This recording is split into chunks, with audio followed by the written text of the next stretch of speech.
Salut les loulous, on se retrouve aujourd'hui pour la seconde sélection de Pipo où je vais vous parler de deux animes.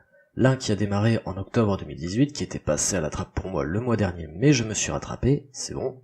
Et un autre qui date de 2009 et que j'ai eu une furieuse envie de revoir. Il s'agit de... Kukaku no Regios. N'hésitez pas à lâcher un petit pouce bleu, à donner vos avis en commentaire, ou à vous abonner si vous avez aimé la vidéo.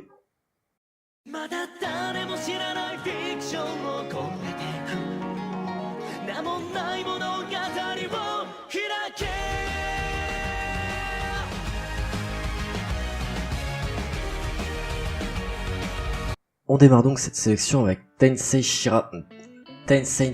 Oh, allez, on y va. On va y arriver. Tensei Shirata... Tensei Shitara Slime d'Ataken. En gros, vie ma vie de slime. On commence tout de suite avec un petit résumé. Satoru Mekami est un simple employé de bureau célibataire de 37 ans. Alors qu'il rencontre son ami et sa fiancée dans la rue, celui-ci se prend un coup de couteau dans le dos pour le protéger.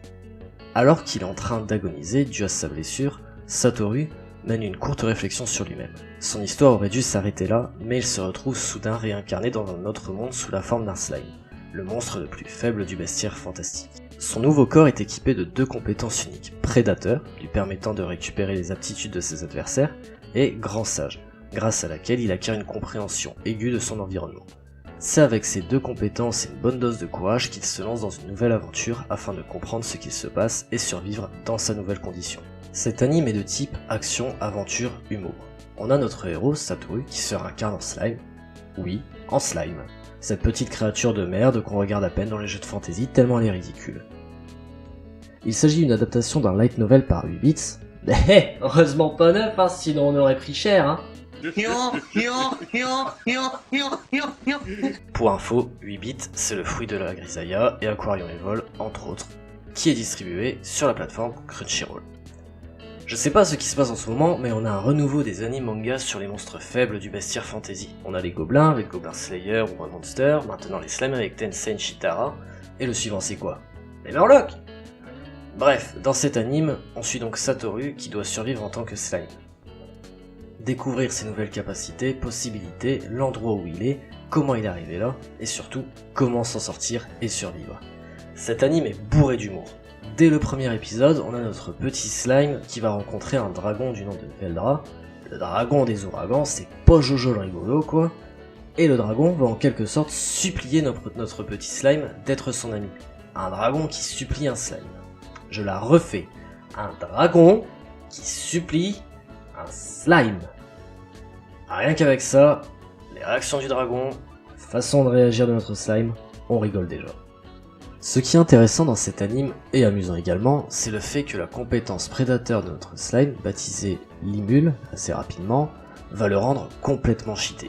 Du coup, on assiste à des scènes assez loufoques, style une horde de gobelins qui se prosternent devant lui, une meute de loups qui se soumettent, des ogres, etc., etc. On va également y voir la vie de l'autre côté, c'est-à-dire comment vivent les monstres et qu'ils ne sont pas forcément les méchants dans l'histoire. Gentil toi, gentil, oui. Le character design est agréable, que ce soit au début avec Limule en tant que slime ou après sous sa forme humaine, ainsi que les autres monstres personnages, ils sont assez bien faits, et leurs réactions sont assez bien retranscrites. J'ai beaucoup aimé les transformations des différents monstres après que Limule leur ait donné un prénom. La musique est plutôt cool, on a un opening de Takuma Terashima, Nameless Story, qui s'écoute vachement bien. Et un ending de True Another Colony qui passe bien aussi. Lost en général m'a vraiment fait penser à Lost d'un RPG rétro, surtout dans les scènes où on voit le slime et c'est plutôt plaisant. On va donc maintenant passer au deuxième anime de cette sélection.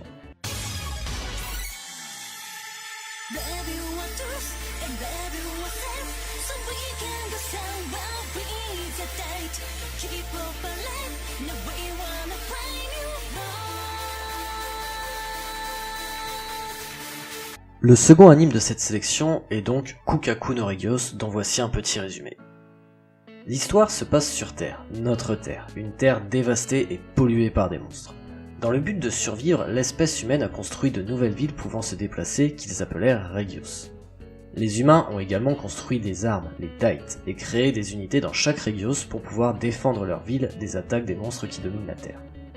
Nous sommes dans Zeluni, un Regios universitaire. Nina Antolk, capitaine du 17e escadron et ses membres, Sharnid Ellipton, un tireur d'élite, Felilos, une jeune fille au pouvoir mystérieux, Harley Sutton, un alchimiste et mécanicien de génie, vont recruter un nouveau membre très étrange avec un pouvoir incroyable et au passé très mystérieux, Leifon Alseif. Avec l'aide de ses camarades, Nina va engager une guerre contre les monstres pour protéger sa ville. Bon, on va pas se mentir, cet anime n'est pas tout jeune, presque 10 ans déjà. Néanmoins, il reste excellent. Il se passe dans un monde post-apocalyptique où on est plongé dans l'action dès les premières minutes du premier épisode. Ça démarre direct, et ça c'est cool. Il s'agit d'une adaptation d'un light novel par le studio Zex. Vous savez T-Sex ? Ferme-la toi. Pour info, Zex c'est Da Capo, Final Approach, entre autres. Là où l'anime est légèrement différent des autres, c'est que dès le début, on sait que le personnage est complètement badass. What the fuck. Ultra giga méga balèze. Et ouais. Sauf qu'il va tout faire pour le cacher. Et pourquoi ? Bah, je vais pas vous le dire, sinon c'est du spoil. Malgré l'ambiance générale assez glauque, sérieuse, je ne dirais pas sombre, d'un monde post-apocalyptique, où on peut se faire bouffer, buter, attaquer, n'importe quand, l'anime arrive à nous faire rire. Et ça c'est un bon point. Il y a une bonne dose d'humour tout au long de l'anime, sans pour autant nous faire oublier le côté sérieux de l'histoire. C'est vraiment bien dosé. Les personnages sont vraiment attachants. On a Leifon qu'on sait extrêmement fort, mais dont on ignore tout, veut connaître son passé. On a Nina, qui elle est à fond dans ce qu'elle fait, et est extrêmement liée à sa cité. On a également Sharnid, Feli ou Harley, qui ont leur importance et qui ne sont pas mis de côté. L'animation est fluide, les combats sont assez bien faits pour l'époque. Ces personnages sont jolis, le moindre détail est soigné et les décors rendent vraiment bien avec l'ambiance globale de la série. Les armes et les attaques sont cool, sans être pour autant overpowered. En dehors des épées sacrées, bien entendu. Et ça, c'est vraiment sympa. Niveau musique, on a un opening, Brave Your Truth de Daisy X Daisy. Non, pas elle, eux plutôt. Assez entraînant, style techno qui rend assez bien. Par contre, un ending vraiment calme de Chromesheld qui nous permet de nous poser après notre dose d'action, et ça fait du bien. Lost en général est assez sympa. Il y en a pour tous les goûts. Voilà, c'est fini pour cette sélection de novembre 2018, j'espère que ma sélection vous plaira, je vous dis à bientôt dans une nouvelle vidéo, ciao, bisous.